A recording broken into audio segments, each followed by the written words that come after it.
This week in Astana promises to be a busy one. The Kazakh capital is set to host the President of Mongolia as well as a number of high-level international events. Reporter with the President team will closely follow the agenda of events to keep you informed on the latest developments. So let's get started.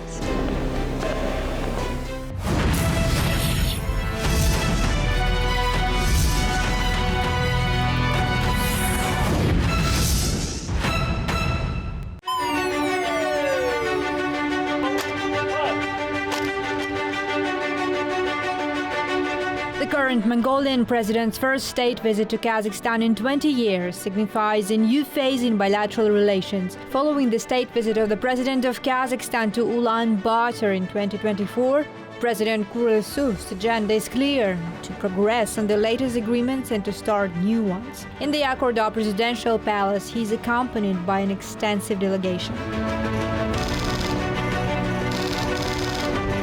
Now negotiations start. The Mongolian president underlines that the expansion of a trade partnership with Kazakhstan is one of the main priorities for his country. A goal for the nearest perspective is to achieve $500 million in trade. President Tokayev continues to say that opening a Kazakh consulate in the Bayan-Ulgi province of Mongolia, supported by President Kurulesuk, will help gain practical results in strengthening economic and trade interaction.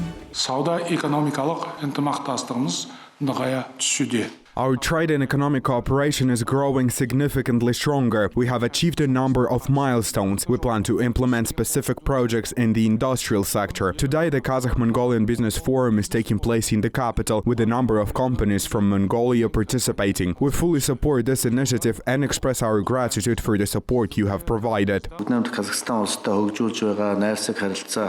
Our economic ties hold enormous potential for dynamic growth. During your state visit to Mongolia in 2024, a roadmap was adopted to strengthen trade and economic cooperation between Mongolia and Kazakhstan for the period of 2025-2027. As a result of negotiations, 13 joint documents have been signed in the presence of the heads of state. One important agreement will be related to further exploration of the potential in the mining industry. Kazakhstan will also share its best corporate practices in asset management with its Mongolian counterparts. There are three directions along which we will be cooperating. Number 1 and 2 is critical minerals and uranium. We are ready to do geological exploration in Mongolia, and we are inviting our Mongolian colleagues to do the same here in Kazakhstan. We are very much interested in critical minerals and in uranium. Tauken Samruk and Kazatomprom respectively will be joining their forces and looking at Mongolian geological works. And the third direction, this year Samruk Kazina will turn 20 years old.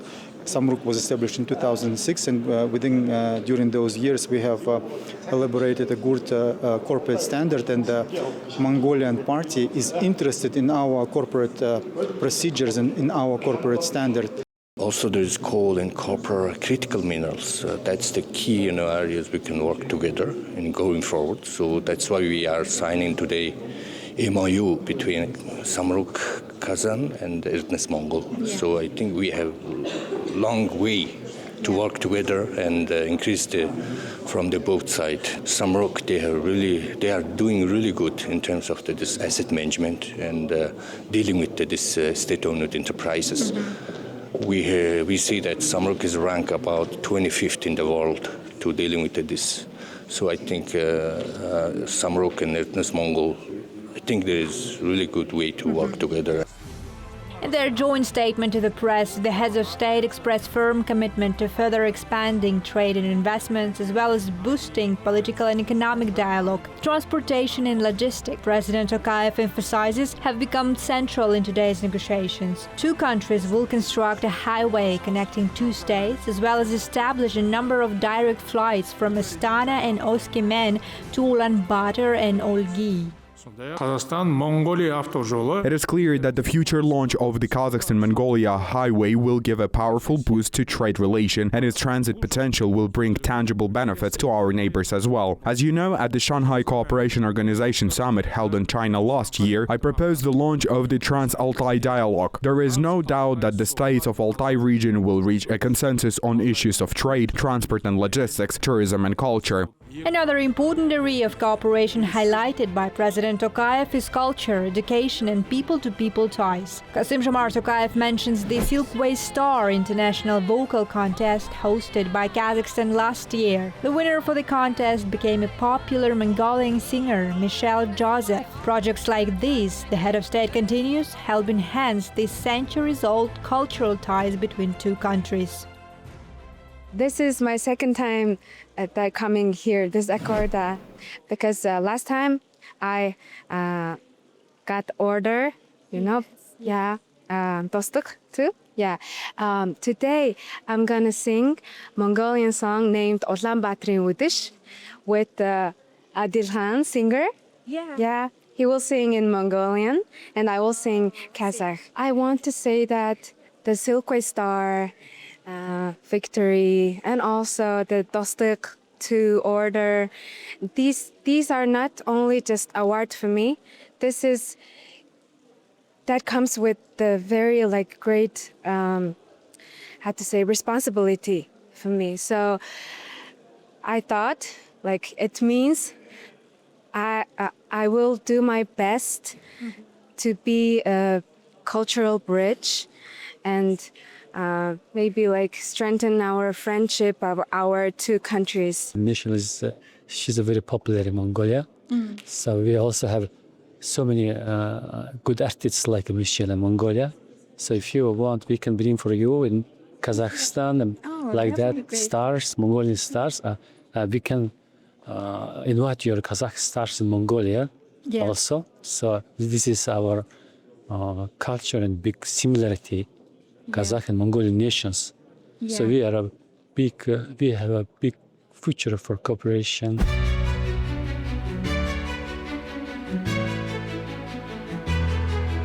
Now, Regional Ecology Summit has kicked off in Astana. This summit is the initiative first proposed by President Tokayev and supported by the United Nations. We are now at the Expo Exhibition Center where the program of the summit begins.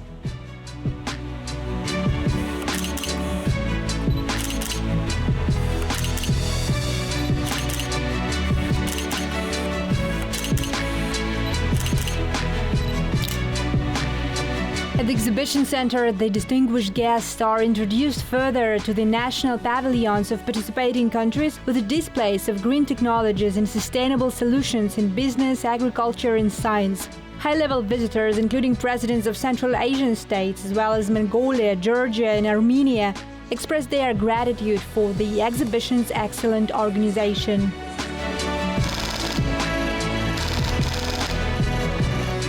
Opening the plenary session of the Regional Ecological Summit, President Kassym-Jomart Tokayev emphasizes the importance of this dialogue platform. Addressing the ecological agenda, President Tokayev says that the global transition to sustainable models of growth must be fair, balanced and incentivizing.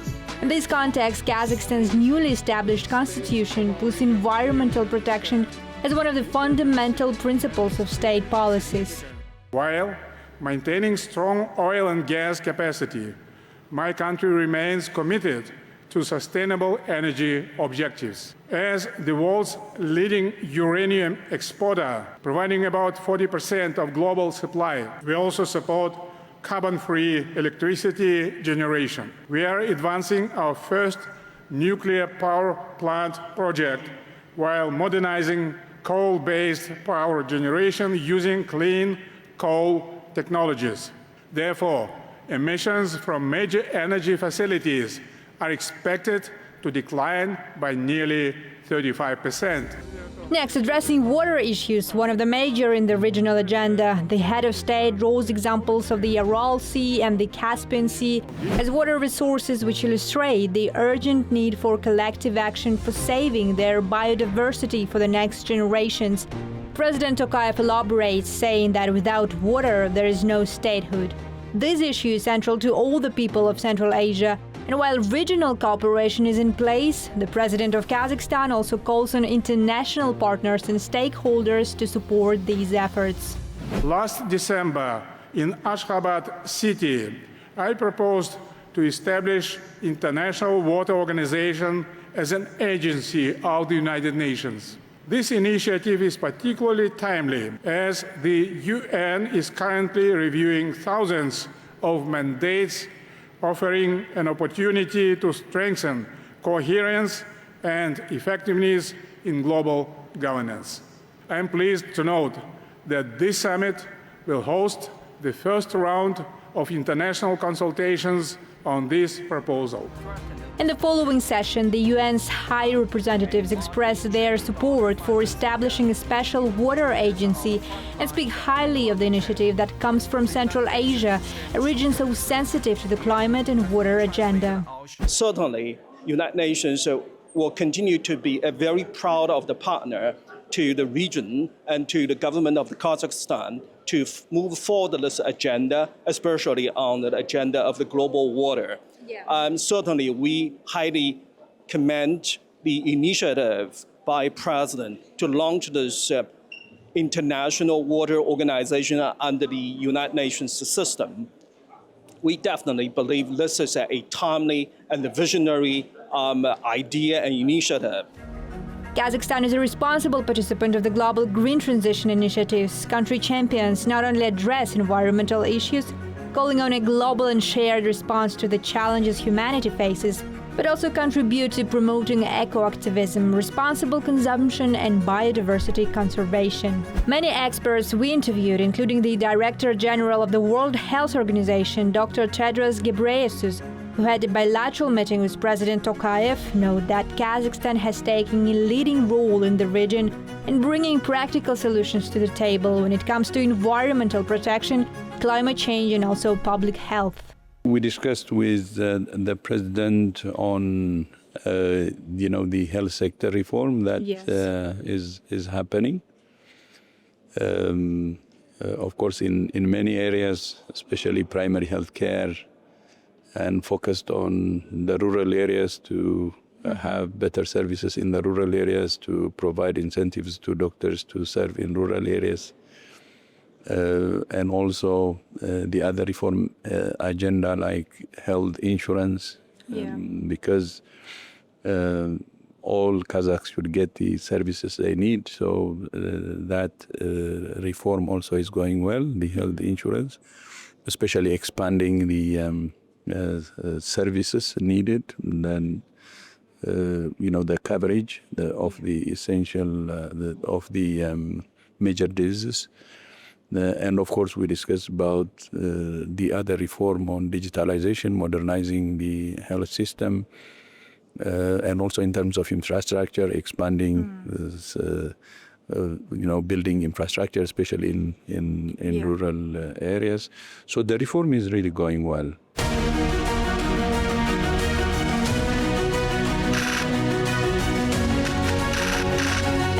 Council session of the International Fund for Saving the Aral Sea, which Kazakhstan has chaired since 2024, President Tokayev reiterates the notion of urgency and importance of coordinated action in addressing water issues using the case of the Aral Sea, formerly the world's fourth largest lake, which because of massive water diversion for irrigation split into smaller disconnected saline bodies. Close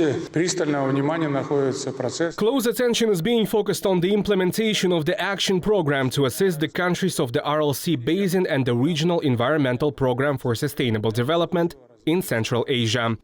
In addition, more than 30 regional projects are being implemented with the participation of international organizations. The total funding for these programs and initiatives exceeds $2 billion. The regional roadmap for 2026-2029, developed by Kazakhstan in partnership with the World Health Organization, is intended to make a significant contribution to improving the health and well-being of the residents of the Aral Sea region. The head of state also shares positive results of the joint efforts in restoring the ecosystem of the basin. The increase in the volume of seawater impacts positively the broader socio-economic situation in the Aral Sea region. The president says, adding that given the growing water and environmental challenges in the region, it is crucial to join forces and show solidarity to resolve differences through mutually acceptable compromises. Now you can see there is a signing ceremony of the Astana Declaration, which is being signed by all the heads of state, members of the Supreme Council of the International Fund for Saving the Aral Sea. This session today is chaired by President Tokayev. During signing the final documents in the Astana Declaration, the high-level members of the session agree on establishing March 26 as an international day for the Aral Sea, Sirdarya and Amudarya rivers. Kazakhstan is working on the second phase of a project aimed at restoring the northern or small Aral Sea. This is a national project. As for the activities of the International Fund for Saving the Aral Sea, IFAS, one of its priorities remains the mobilization of international resources, UN agencies and financial institutions to implement projects aimed at rehabilitating the Aral Sea region and improving the lives of residents. Our international partners are providing us with tremendous support. Since last year, a project on the climate resilience of water resources has been underway in Kazakhstan, with the support of the Islamic Development Bank. The total funding will exceed $1 billion. 6 regions are covered, with the key regions being those located in the Aral Sea basin. We will build reservoirs, renovate old reservoirs and carry out major repairs on irrigation systems, which will allow us to save a certain amount of water in the future by reducing water seepage. And we will definitely divert this water to the Aral Sea. The series of high-level international events taking place in Astana, Kazakhstan, once again reaffirms its strong commitment to serving as a platform for sustainable and long-term decision-making both for the region and the wider world. That's all we have to share with you for now. See you soon. Goodbye.